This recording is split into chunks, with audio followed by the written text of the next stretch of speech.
The present case is a matter is related to deemed diversion under deemed diversion under क्या है? section Deemed? 173 deemed diversion अच्छा, one under section 173 subsection 3 my lordship. I have filed application on dated 49/2014 क्या and कहता है date of- 173 बताइएगा उसको। इसमें lordship ये कहता है कि ये मंच पर रख दीजिए।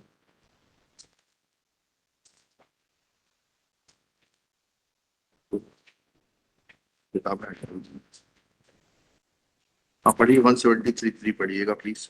परंतु यदि खंड अधिकारी उपधारा 1 के अधीन आवेदन प्राप्त होने के पश्चात 3 मास तक उसके संबंध में अनुज्ञा इंकारी का आदेश करने तक तथा उसे आवेदक को प्रदत्त करने में उपेक्षा या चूक करता है और आवेदक कम पढ़ रहे हैं 173 पढ़ रहे हैं ना।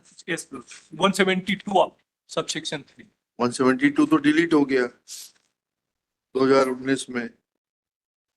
आपका कब का मैटर है? ये 17 का बताइए 14-15 में ये भाई 19 की किताब है, आपको 10 बार बता चुका हूँ मैं, तो 19 की किताब है ये। दिखाइए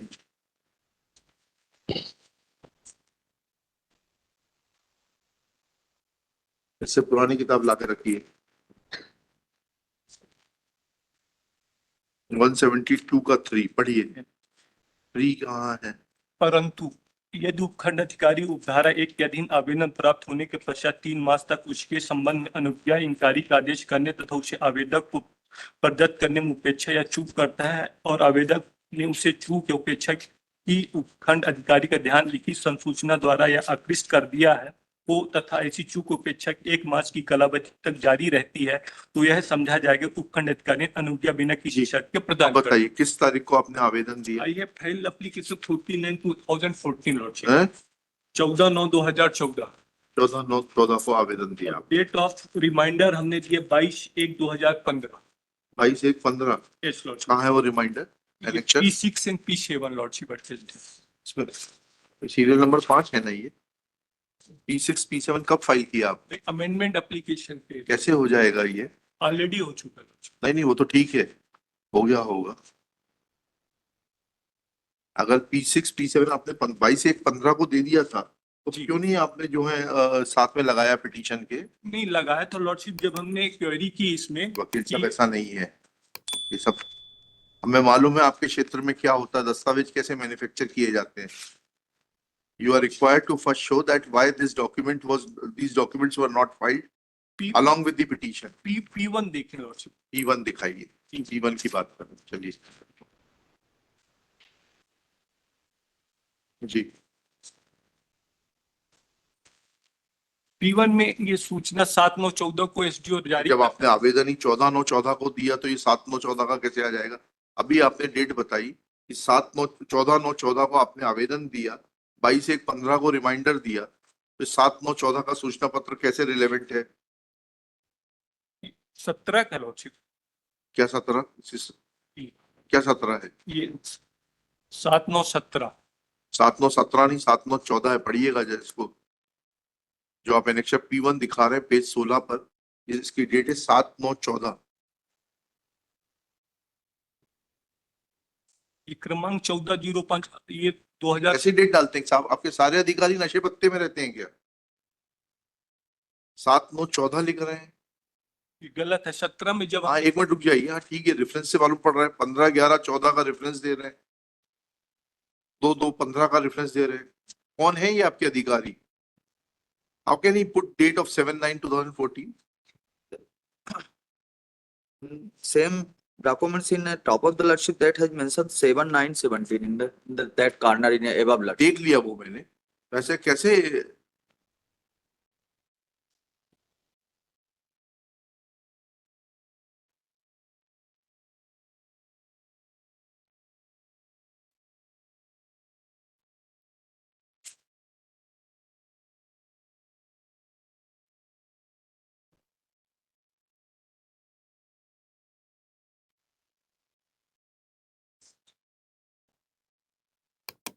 फिर मूल प्रति कब प्रस्तुत करी आपने पावती के साथ में P1 की?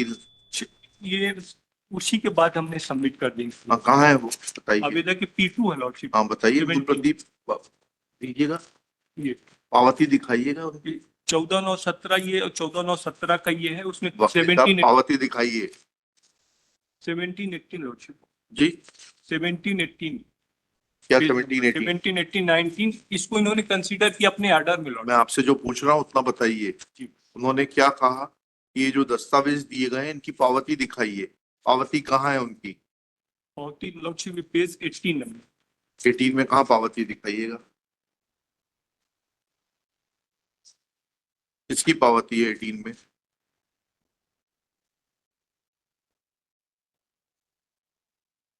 कहाँ है पावती?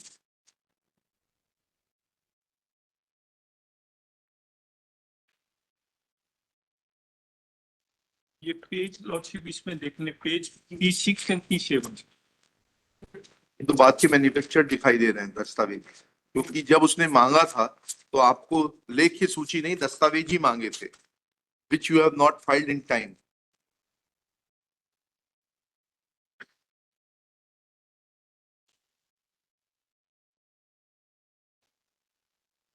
किसके हस्ताक्षर है इस पर? सिर्फ सील लगाने से नहीं होता है, हस्ताक्षर बताइएगा किसके हस्ताक्षर है। सील तो वहां पड़ी रहती है, कोई भी लगा लेगा। बट लॉर्डशिप इस पर मैंने आपसे जो पूछ रहा हूँ वो बताइए, इसका हस्ताक्षर किसके हैं, कौन प्राप्त करता है? 22/1/15 पर तो फिर भी किसी के हस्ताक्षर हो रहे हैं प्राप्त करके। आपके आवेदन पे तो किसी के हस्ताक्षर नहीं है 14/9/14 पर। प्राप्त किसने प्राप्त किया बताइए ना।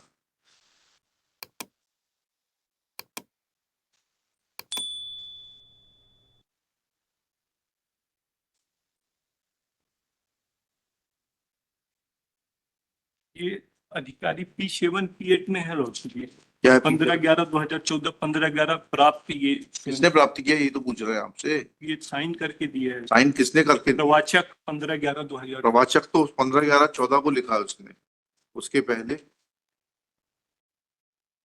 प्राप्त तो आपने दस्तावेज क्यों नहीं फाइल किए थे P2 के साथ में? P2 के साथ में दिया था कहाँ किया आपने P2 के साथ में, आपने कहाँ लगाया है? पढ़िएगा आपने। मैं संबंध में फेरिस्त दस्तावेज में दर्शाए अनुसार आवेदन पत्रों की प्रति संलग्न की है, आपने फेरिस्त लगाई, आपने कहाँ दस्तावेज लगाए? P2 के साथ में आपने सिर्फ फेरिस्त लगाई है, दस्तावेज नहीं लगाए हैं। बट लॉर्डशिप बाद में P6 नहीं, नहीं। P7 P8 वो P9 सब उसकी फिर हैंडराइटिंग एक्सपर्ट से जांच करने के लिए बोलना पड़ेगा। करा दें लॉर्डशिप। ऐसा थोड़ा होता है, आपने दिए क्यों नहीं थे दस्तावेज वकील साहब? When you were asked to furnish documents filed in Annexure P1, then what prevented you from giving these documents?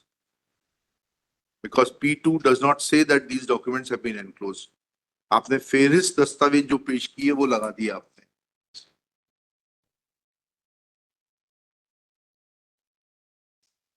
और फिर फेरिस्त के ऊपर पावती होना चाहिए। जब भी फेरिस्त के साथ में दस्तावेज दिए जाते हैं तो पावती फेरिस्त के ऊपर होती है। ऑर्डर शीट में कंसीडर किया लॉर्डशिप इस एप्लीकेशन क्या कंसीडर किया P3 में देखो जी? P3 पढ़िएगा क्या लिखा है। ये P3 में पेज 20 आवेदक सुनी सुनी निवासी बैतूल द्वारा आवेदन पेश कर बताया कि उसके द्वारा 14/9/10 ग्राम पौधा रोटी की भूमि क्षेत्र 29/2 रकबा 0.6 हेक्टेयर के व्यावसायिक प्रयोजन है परिवर्तन किए जाने तब न्यायालय में प्रस्तुत किया गया। उसके उपरांत 22/1/2001 एक पत्र भी प्रस्तुत किया गया जिसकी पावती उसके पास उपलब्ध, परंतु उक्त आवेदन से कोई सूचना नहीं दी गई। आवेदक ने बताया कि आवेदित भूमि व्यवसायिक दरबंद जो राशि देय होगी उसे सूचित किया जाए ताकि वो राशि जमा कर सके।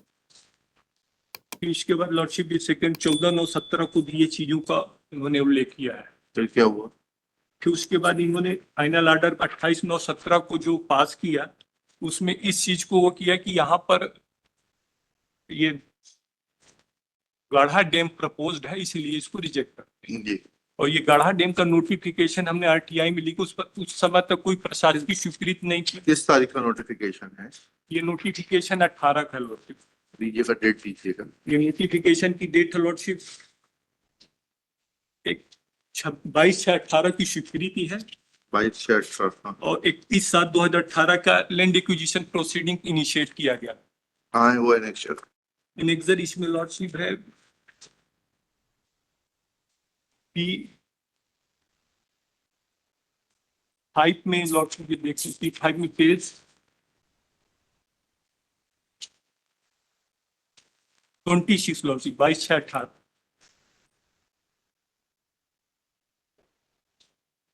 ये इसमें लॉर्डशिप जेमशिप 2018 पेज, ये इनके रिप्लाई में है lordship 22/6/18 page 13 in the reply file.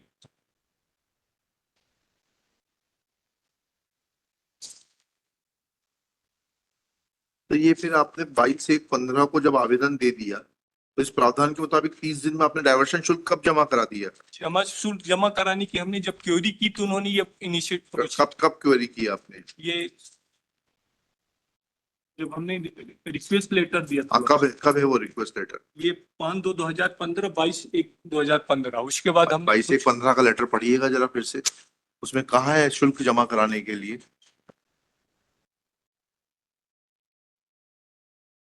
22/1/15 के लेटर में पढ़ के बताइएगा शुल्क जमा कराने का कहाँ लिखा है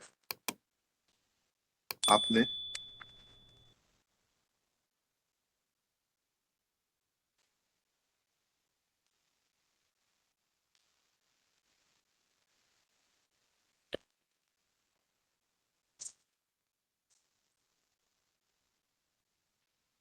ये P7 लॉर्डशिप रिमाइंड मेरे द्वारा माननीय लाल ग्रह डायवर्शन हेतु सो नंबर के अनुसार दिया था 1903 आवेदन प्रस्तुत की माहिती की हुई व्यतीत होगी मुझे आवेदन में डायवर्सन आदेश पारित कर जो भी राशि डायवर्सन हेतु देय होगी संशोधित करने की कृपा करें ताकि मैं राज्य भर कर उद्योग कार्यालय सहित अग्रिम कार्रवाई पूर्ण कर सकूं। उद्योग विभाग उद्योग कार्यालय से इसे तो अग्रिम कार्रवाई पूर्ण कर सको। क्योंकि यहाँ पर हमने सर गुड़धानी प्रोजेक्ट के लिए एग्रीकल्चर गुड़धानी प्रोजेक्ट के लिए परमिशन MSME से कौन सा बोल- प्रोजेक्ट?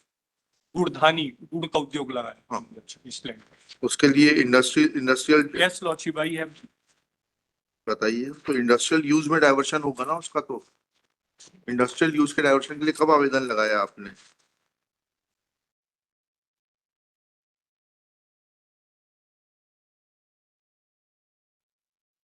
ये उद्योग के लिए हमने शुरू किया था। बताइएगा डेवलपमेंट प्लान में ये भूमि उस पर्पस के लिए है? क्योंकि सेकंड परंतु ये कहता है provided further that if a भूमि स्वामी of land situated in urban area which is reserved for a purpose other than agriculture in the development plan but is used for agriculture wishes to divert his land or any part thereof to the purpose for which it is reserved in the development plan, written information of his intention given by Bhumi Swami to the subdivisional officer shall be sufficient and not permission is required for such diversion.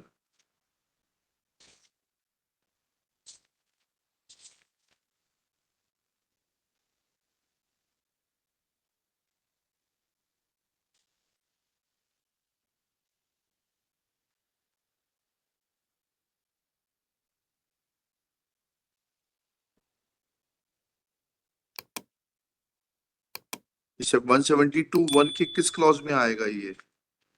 171 यहाँ की आबादी 172 diversion of land 172 के subsection 1 में 3 clauses दी हुई हैं। जी आपकी land किस clause में आएगी? 172 3 के सब प्रोविजन से कवर है। 3 में क्या है? यही कि such other areas as the state government may by notification specify. कहाँ है वो नोटिफिकेशन स्टेट गवर्नमेंट का? ये पूरा झगड़ा है क्योंकि वो लैंड एक्वायर होनी थी तो आपने कहा कमर्शियल का कंपनसेशन मिल जाएगा। क्योंकि 2016 का कॉरेस्पॉन्डेंस है गवर्नमेंट से, तो उसी आधार पे इन्होंने फिर हाँ देख लिया, समझ गया मैं। बट एट दैट टाइम पहले तो ये बताइए ना 172 के किस क्लॉज में, 172(1) के किस क्लॉज में आएगा?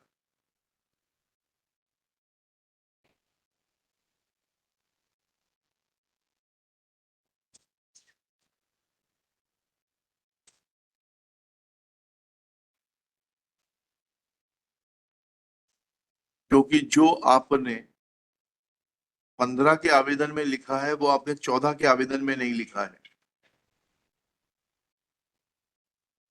और दिखाइएगा गुड़ उद्योग के लिए डायवर्जन की जरूरत पड़ती है, it can not be carried out on agriculture land, फंडसारी can not be establish on agriculture land, ऐसा प्रावधान बताइएगा। क्योंकि MSME ये प्रोविजन था कि आप डाइवर्टेड करें तो लोन अप्रूव हो। कहाँ है वो प्रोविजन, दिखाइए ना।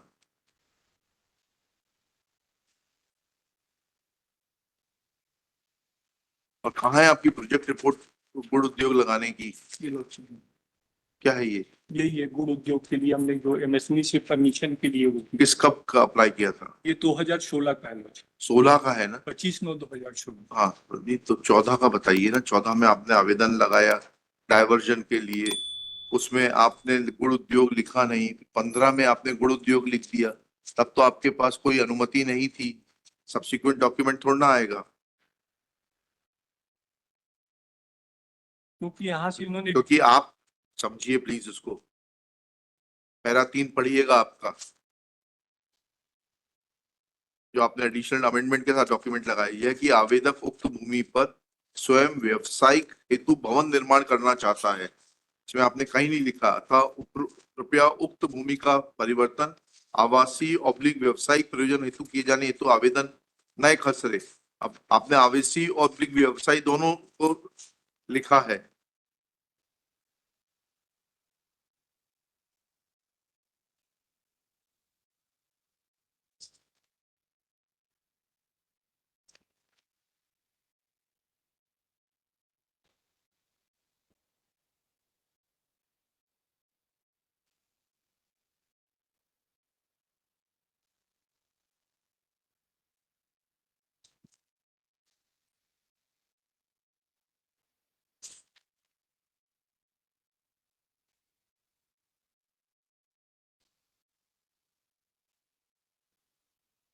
कहाँ से मालूम पड़ेगा? 2016 का प्रोजेक्ट है आपका ये ये बड़ा डैम का।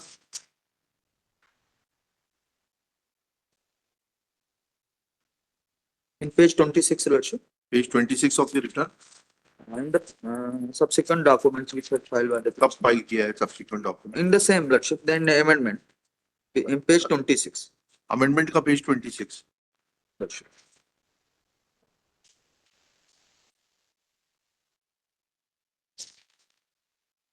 Page 26, Lordship. अमेंडमेंट के साथ तो पेज 26 है ही नहीं। Petition. In the petition, Lordship, आपको भी वकील साहब फिगर पढ़े आने की आदत हो गई है। पढ़े हैं वो पिटीशन में देखना है या अमेंडमेंट में देखना है? petition. तो एनेक्चर कौन सा है वो? In exact page 26। P4 का P4 का पार्ट है Lordship, P4 का पार्ट, जी page 26. पढ़िए क्या लिखा है उसमें। लॉर्डशिप इन्होंने आरटीआई में ये जवाब दिया। हाँ ठीक है ना। से गढ़ा मध्यम जल परियोजना के सर्वेक्षण कार्य के प्रकलन की प्रशासकीय स्वीकृति बाबत इतना इतना, पत्र क्रमांक इतना इतना, राज्य शासन गढ़ा सिंचाई जल परियोजना के सर्वेक्षण कार्य के लिए राशि इतना इतना की प्रशासकीय स्वीकृति प्रदान करता है। परियोजना की स्वीकृति इतना इतना की विकलनीय होगा। सर्वेक्षण कार्य पूर्ण कर विस्तृत परियोजना प्रतिवेदन शासन को प्रेषित करें। ये 23/4/2016 का है। That means there was the some irrigation lands are non-irrigated. They have the inspection and that has been correspondence to the state government.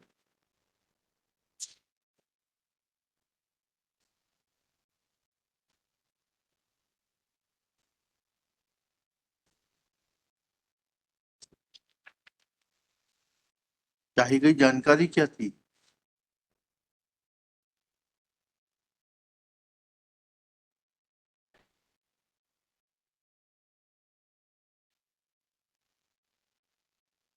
देखिएगा, petitioner is aggrieved of the action of the respondents in not passing any order on an application under section 172 of MPLRC and thus submits that there will be deemed diversion in terms of the provisions contained in first proviso below section 172 within bracket 1 MPLRC as it stood prior to the amendment in 2000.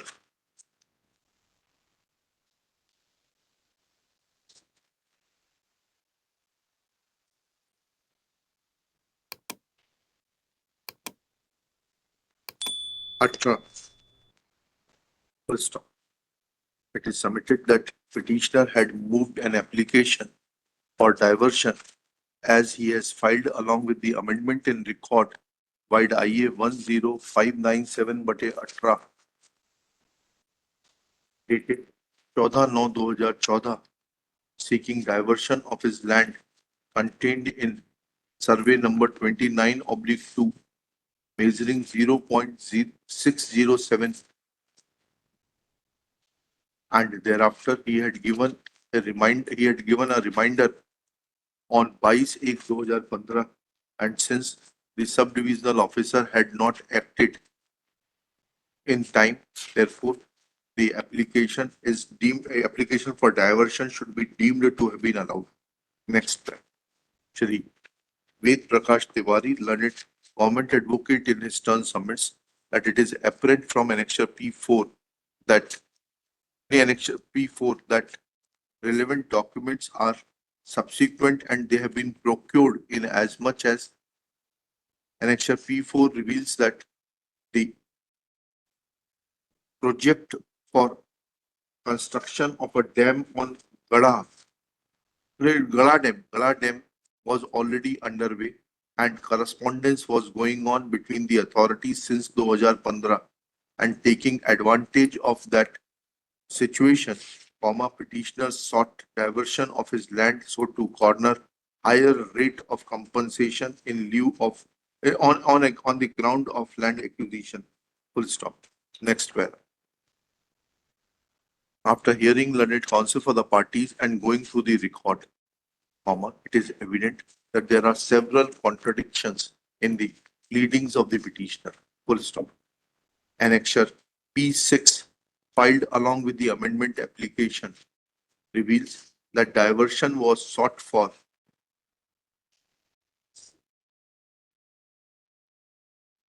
residential/commercial purpose.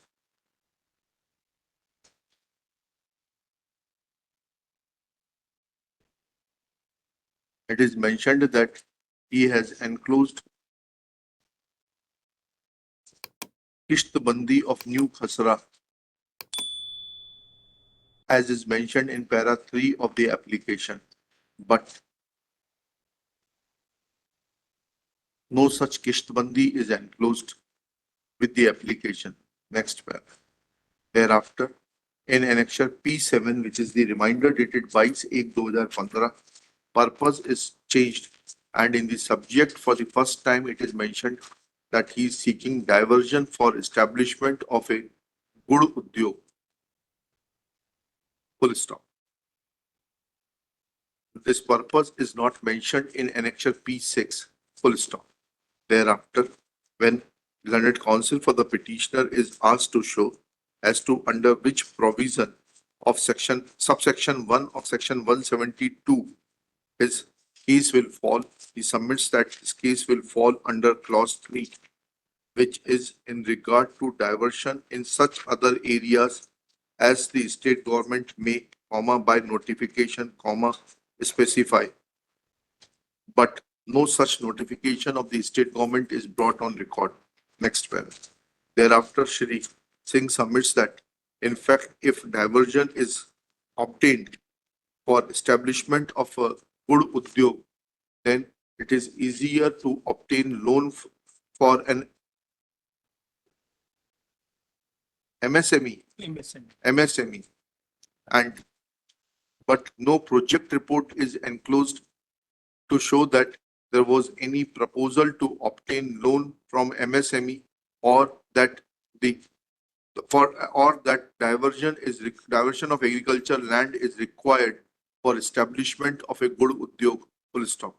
In view of such facts, when there is difference in the two applications, namely Annexure P6 and the reminder P7, showing two different causes for seeking diversion, it cannot be said that Annexure P7 is the reminder to the subdivisional officer to carry out the demarcation, because P7 will become a fresh application to seek diversion on account of petitioner's intention to establish a Gud Udyog.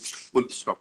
And when it becomes a fresh application, then it has to be followed by a reminder as per the terms of contained in first proviso below section 172 within bracket 1. And since there is no such fresh reminder, and it is evident that the proceedings for land acquisition were already contemplated in 2015 itself, for which notification was issued on Ruchi 22/6/2018, comma, it cannot be said that the provisions of first proviso below section 172(1) of the MPLRC will be automatically attracted. And thus, when impugned order is tested, then it cannot be said that impugned action is tested, then it cannot be said that there is any deemed diversion of the property of the petitioner for the purpose of establishment of a good oblique Khansari Udyog. And in view of such facts, there being no deemed diversion, comma, as there is no fulfillment of the requirements of the proviso, and two different applications seeking diversion for two different purposes will not fall within the definition of a reminder as contemplated under the proviso, comma, petitioner cannot take benefit of deemed diversion in view of the aforesaid facts. Petition fails and is dismissed.